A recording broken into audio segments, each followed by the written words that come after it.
నమస్తే, నేను Sreeja, tarot card reader, crystal healer and horoscope reader.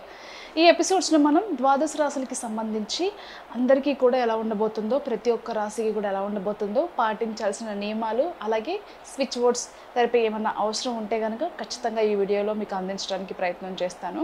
అలాగే మీలో ఎవరికైనా వ్యక్తిగతంగా మీ గురించి తెలుసుకోవాలనుకున్న క్రిస్టల్ సజెషన్స్ కానివ్వండి, టారో కార్డ్ రీడింగ్ కానివ్వండి, లేదు ఏదైనా మీ గురించి స్పెషల్గా ఏదైనా తెలుసుకోవాలనుకున్న job, career, business, relationship, health, education, ఇలా దేనికి సంబంధించిందైనా సరే మీ వ్యక్తిగత జీవితానికి సంబంధించిన వివరాలు తెలుసుకోవడం కోసం, అంటే వ్యక్తిగతంగా మీ గురించి తెలుసుకోవడం కోసం స్క్రీన్ మీద కనిపిస్తున్న నెంబర్స్కి కాల్ చేసి మీరు అపాయింట్మెంట్ తీసుకొని సంప్రదించవచ్చు.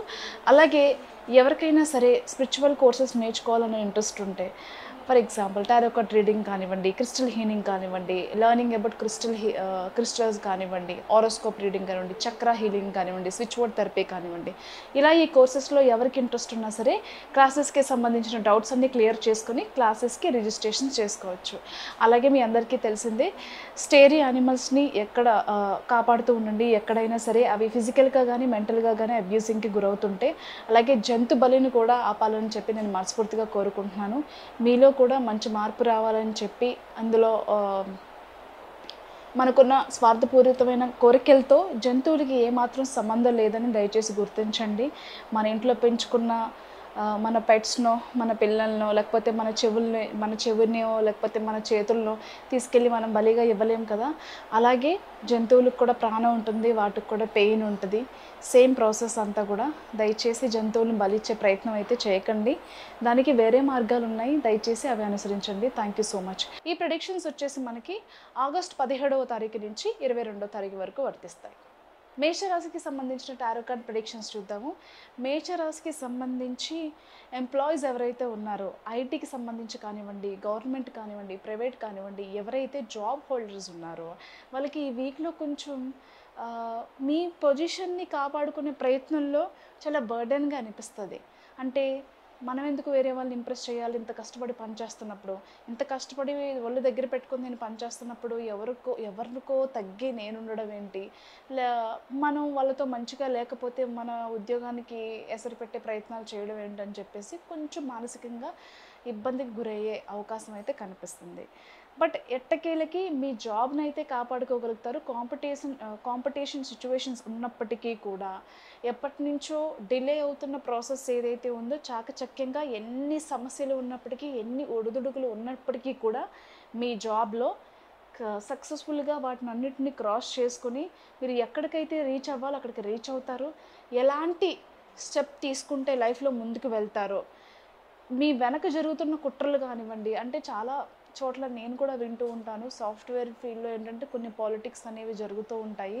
వాళ్ళకి అనుకూలంగా లేకపోతే కనుక సడన్గా మనని వేరే ప్రాజెక్ట్కి షిఫ్ట్ చేయడం కానివ్వండి, లేకపోతే అనుకోని విధంగా మనకి కొన్ని ఇబ్బందులకు గురి చేయడం కానివ్వండి, ఇలా చేస్తూ ఉంటారని నేను కూడా విన్నాను యాక్చువల్గా. సో అలా ఎవరైనా మిమ్మల్ని ఇబ్బందికి గురి చేస్తుంటే, మరీ ముఖ్యంగా మీరు పని చేసే చోట, but end of the day వాటన్నిటిని క్రాస్ చేసుకుని, ఆ ప్రాబ్లమ్స్ అన్నిటిని దాటుకుని మీ పొజిషన్ని కాపాడుకునే ప్రయత్నంలో మీరు సక్సెస్ అవుతారని చెప్పచ్చు. బట్ గివప్ చేయకండి. చాలామంది ఇదంతా మనకు అవసరమా అని చెప్పి చాలా తొందరగా గివప్ చేసేస్తూ ఉంటారు. గివప్ చేస్తే కనుక ఖచ్చితంగా మీ జాబ్ని మీరే పోగొట్టుకున్న వాళ్ళు అవుతారు. కాబట్టి గివప్ చేయకుండా మీరు ఎంతవరకు ప్రూవ్ చేసుకోగలుగుతారో అంతవరకు ప్రూవ్ చేసుకోండి, మంచిగా జరుగుతుంది. కొన్నిసార్లు నాకే ఎందుకు ఇలా జరుగుతుంది అని చెప్పేసి మీలో మీద బాధపడడం కానివ్వండి, మీ ఫ్రెండ్స్ ఎవరైతే ఉంటారో వాళ్ళకి చెప్పి బాధపడడం కానివ్వండి చేస్తూ ఉంటారు. ఈ సమస్యలన్నింటినీ కూడా నేను తట్టుకోలేకపోతున్నాను, అసలు ఇవన్నీ నాకు అవసరమా అనిపించేంత విధంగా ఒత్తిడి ఉండడం అనేది కొంచెం ఇబ్బందిగానే అనిపిస్తుంది. బట్ ఏంటంటే మీరు క్రాస్ చేస్తారు. బట్ దాని తర్వాత ఎవరిని నమ్మే పరిస్థితులు అయితే మీరు ఉండరు. అంటే అందరూ నా గురించి మంచిగానే మాట్లాడుతున్నారు, అందరూ వచ్చి నాతో మంచిగానే కదా మాట్లాడుతున్నారు అని అనుకుంటాము. బట్ ఈ వెనక ఏం జరుగుతుంది అనేది మనకి తెలియదు. కాబట్టి ప్రతి ఒక్కరు మనోళ్ళు అనుకోవడం మాత్రం మంచిది కాదు, అదొకటి గుర్తించండి. లేకపోతే ఈ వీక్లో కొన్ని ఈవెంట్స్కి కానివ్వండి, శుభకార్యాలకు కానివ్వండి, గృహప్రవేశాలు, పెళ్ళిళ్ళు, ఎంగేజ్మెంట్, బారసాల, అన్నప్రాసన, ఇలా కొన్ని ఇంపార్టెంట్ ఈవెంట్స్ ఏవైతే ఉన్నాయో, అకేషన్స్ ఏవైతే ఉన్నాయో, సెరమనీస్ ఏవైతే ఉన్నాయో వాటికి అటెండ్ అవుతారు ఈ వీక్లో. అలాగే బిజినెస్లో ఉన్న వాళ్ళకి కూడా ఈ వీక్ బాగా కలిసి వస్తుందని చెప్పచ్చు. జాబ్ చేసే వాళ్ళకి కొంచెం ఇబ్బందిగా ఉన్నప్పటికీ మానసికంగా, బట్ బిజినెస్ చేసే వాళ్ళకి మాత్రం చాలా అద్భుతంగా ఉండబోతుంది. మంచి లాభాలు చూస్తారు, సేల్స్ పెరుగుతాయి, మంచి క్లయింట్ అట్రాక్షన్ పెరుగుతుంది. అన్ని రకాలుగా అయితే బిజినెస్ చాలా బాగుంది. స్పిరిచువల్గా కూడా చాలా మంచి మార్పులు చూస్తారు. అంటే స్పిరిచువల్గా ఎదగాలి, నేర్చుకోవాలి అని చెప్పి చాలా ఇంట్రెస్ట్ మీలో పెరుగుతుంది. అలాగే మీ కుటుంబ సభ్యుల పేరు మీద ఏదైనా ఇన్వెస్ట్మెంట్ చేయాలి, ప్రాపర్టీస్ తీసుకోవాలి, వాళ్ళకి ఏదైనా న్యాయం చేయాలి అని చెప్పి మంచి డెసిషన్ తీసుకుని ప్రాపర్టీస్ మీద కుటుంబ సభ్యుల పేరు మీద కొన్ని ప్రాపర్టీస్ మీద ఇన్వెస్ట్ చేసే ప్రయత్నం అయితే చేస్తారు. సక్సెస్ అవుతారు. All the best.